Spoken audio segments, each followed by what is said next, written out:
I was very obsessed with marriage, extremely obsessed. I just wanted to secure the thing, move on, make sure it's the right guy at the right time, the right thing, the right way. Everything must just be right. And so I overly invested my emotions, my time prematurely. I fasted. I did weird stuff. I think I tapped into a little bit of witchcraft. You know how? Let me say how. Tell us. I didn't use things. But I know there are children of God doing it here. When I saw a brother and I thought, that one, I'll start to pray. I'll call his name. He said, Father, I claim Michael.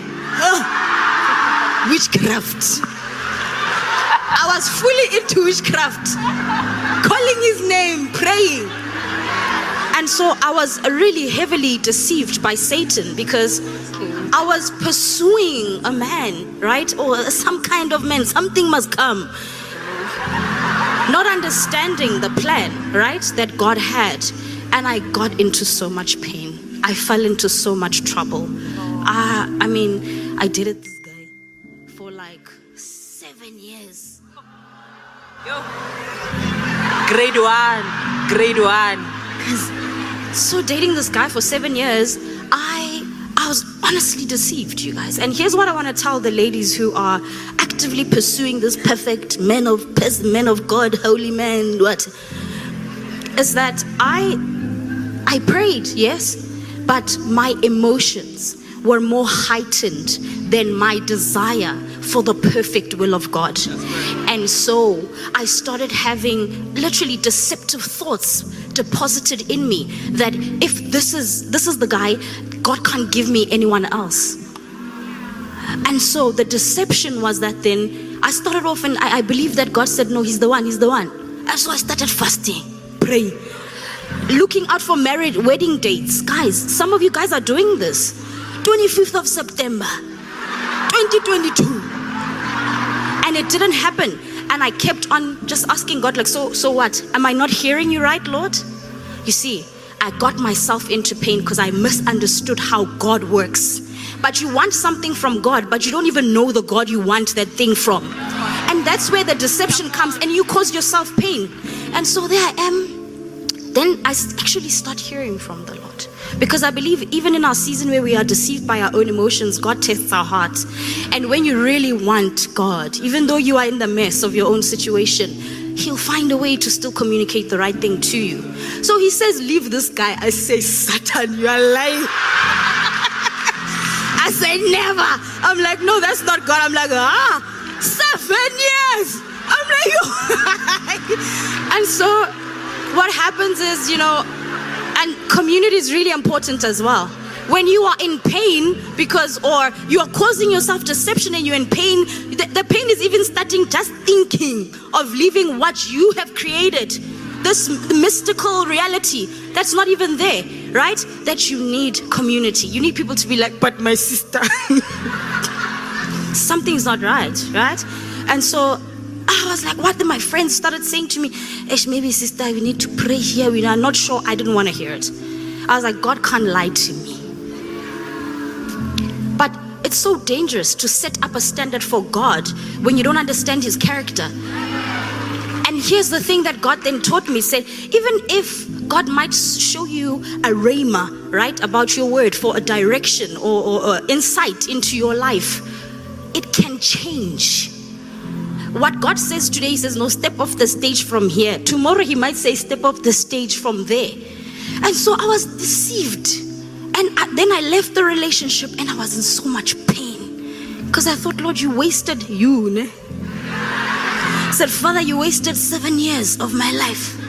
I was fasting for this guy. Guys, I was an intercessor for this brother. I would discern things about him in the spirit. The Lord will tell me about his career, what he wants to do with him. Because the spirit world is open. Just because God is telling you about a man, it doesn't mean he's yours.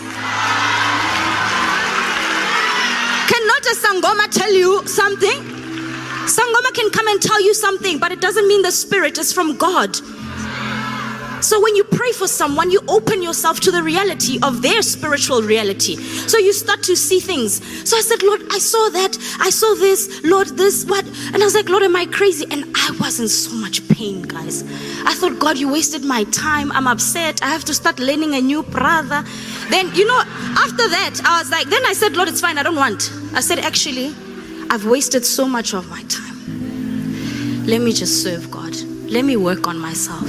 Because clearly I am desperate. And that desperation opens room for deception. I said, let me leave it.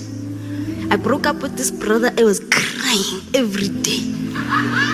And that healing process was so beautiful because God then redefined my position as a woman. I want to give you something today as a woman. You position yourself in who God says you are. He will come. Just relax. Just relax. There's so much power in knowing who you are because it brings up your value. It brings up your value. And so I said, Svein, Jesus, I don't want this anymore. Keep the marriage. But I didn't say I'm like Paul because I'm like, no, I'm not like Paul. I was like, no, I need a man. Sorry, Jesus, sorry. That's my heel, I'm sorry. So after a time of really healing, sorry, I'm finishing. So after a time of healing, really, it took a couple of years just to heal from the relationship. The deception that I took myself through, I had to re-see God the way, who He is as my Father, what He has in store for me, who I am, what marriage really is, what the pursuit of relationship is, what's my value, how do I build myself up and move my eyes from the marriage thing and to God. And I began to serve the Lord and I left all that stuff. Let me tell you something. When you're in position, then these church brothers, they can see. So you need discernment. And so some other church brothers came, but because now I was well built up in the word, even though I was deceived for a short space of time, this other brother, do you know this? Let me tell you what this other kingdom brother said to me. Ish. Oh, there's only girl. He's not here. No, I'm sure he's not here. Not here. He's not here. He said to me, so, okay, I made a mistake. I went to his house. I shouldn't have done that. I went to his house. I thought I was strong. You're not strong. I went to his house. So there we are, nice kingdom brother. We are sitting there, we had something to eat, we were playing a game. It starts to get hot. Yeah? You know that heat that you feel like if I don't do it now, I can't. Like, it was very hot. So the brother comes to, I'm telling you my secrets, ne? He tries to now to kiss me, ne? He tries to kiss me. I also kiss him, sorry. I said sorry, don't worry, this is a long time. So while this is happening, ne? The brother now wants to take all my clothes and stuff. And then he says to me, we complicate this kingdom thing.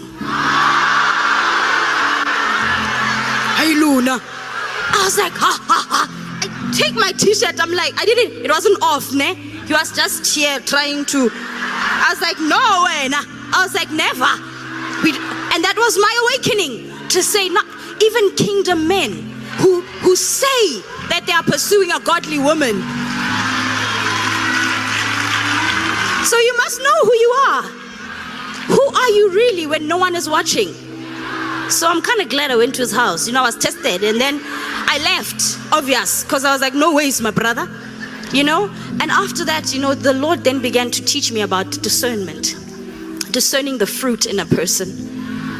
Looking, just because you are pursued, you don't have to say yes.